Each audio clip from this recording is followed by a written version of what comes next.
It all began the night that Nicole Nickel went missing and the fire was started. You couldn't go an entire day without hearing about the rumors of what had happened. Some say that she was murdered because she had slept with her sister's boyfriend, and others think she was a drug addict.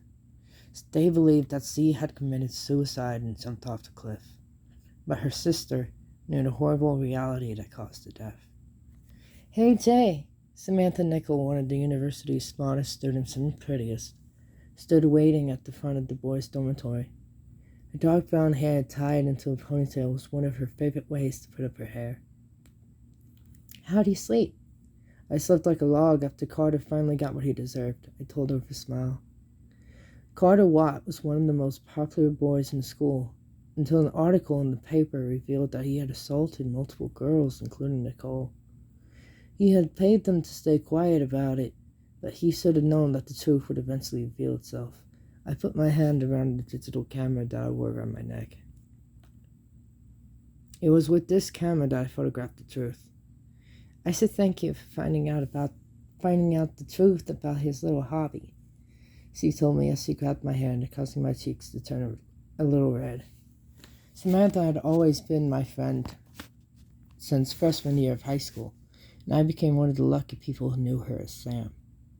I had recently developed a small crush on her after we ended up getting accepted into the university. She was beautiful with her green eyes and light pink lips that made up her smile.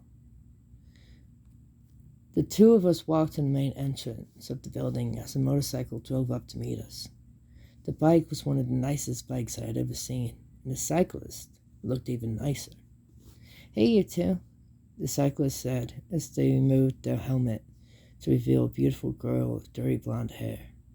Her blue eyes were what made her a heartbreaker. And that was exactly the word to describe Evelyn and I if you saw the list of boys he had rejected. So I guess Sam finally made her move on you, Jay, Evelyn said, staring at our entwined hands. Sam's cheeks quickly turned red as he let go of my hand. To tell you the truth, Sam and I were always inseparable, and people always assumed that we were together. I remember one time that I took her to the senior homecoming dance in high school. I had the chance to kiss her that night, but a part of me knew it wasn't the right time and place.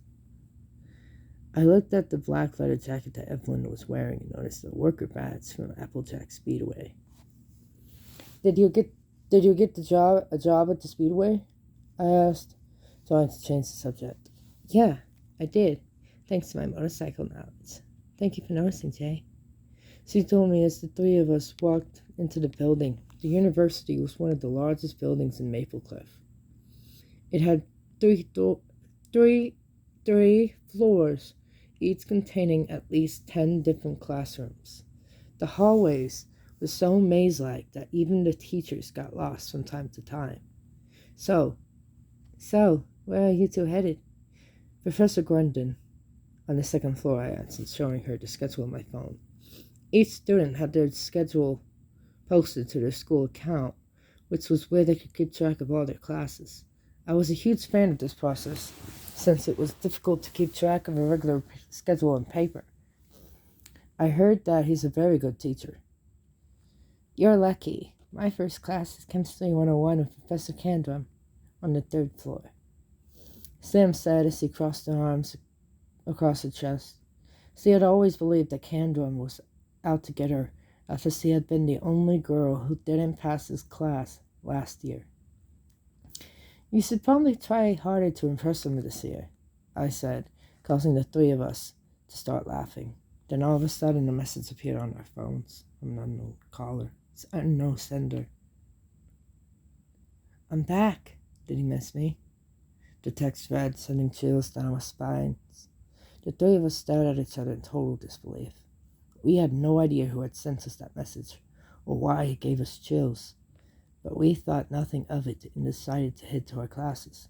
Good morning, Mr. Wynn.